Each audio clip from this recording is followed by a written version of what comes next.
Dulur kepermanen nggon Kampung Amerika, ya apa kabar? Aku Cak Supri. Muga-muga bagas waras lan sing penting tetep njaga protokol kesehatan. Lah Lur, sampeyan wis tau gesek biola utawa krungu unine biola. Lah lek menurut aku ya lek krungu mungkin wis sering ya, tapi lek main mungkin ya jarang. Buka termasuk alat musik sing jarang dimainno nek nggon Indonesia lan jarang sing iso ya.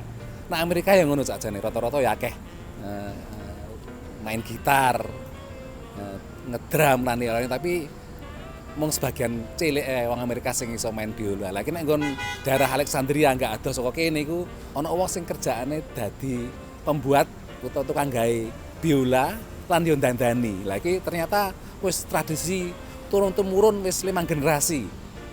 Jadi tetep dipertahanno mergo sakliyane memang nguri-nguri keterampilan gawe biola yo pengen mewarisno supaya biola iki tetep dadi tradisi keluargane lan ya supaya sing jenenge tukang gawe biola kuwi isih ana nang Amerika dulur. Ora mung dikuasai ambek pabrik-pabrik gede ya. Lah sampeyan penasaran ditonton ceritane.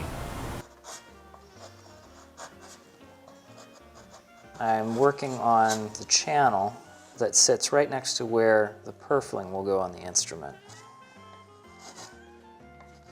I use a very small, narrow chisel because the grain is very tricky to work in this spot.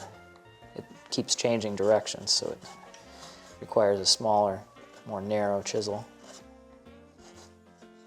My name is Rich Maxham. I make violins, I repair them and restore them,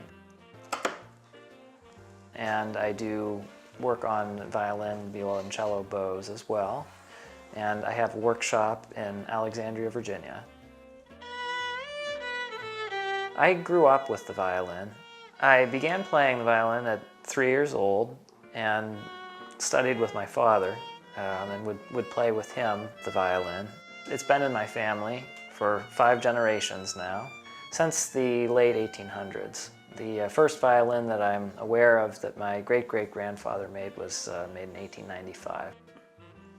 This is a copy of my great-great-grandfather's violin-making brochure that was printed around 1910 or so. This is what he would have given out to potential clients. This is a picture of Otis, my great-great-grandfather, and his son, my great-grandfather Harold. This is a picture of one of his instruments. It's actually fairly rare to have a colorized photograph from that era, so he went to considerable expense to make the brochure. Most of the tools that I have on the bench right now are tools that I inherited from my grandfather. Some of them are even from my great-great-grandfather before him. I learned the skills partly from my grandfather when I would visit in Erie, Pennsylvania, where he had his home workshop.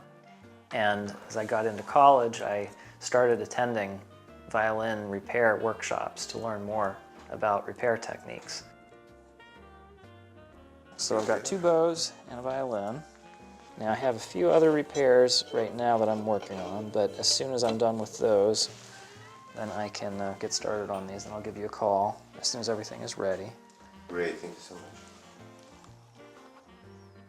I hope that by working on instruments of all kinds for all types of players, I can provide something to the violin world that will live on beyond me. And I also hope that in doing that work, I can preserve and extend the tradition that comes from my ancestors that I love and admire, and pass that on to future generations. Can you take a long breath?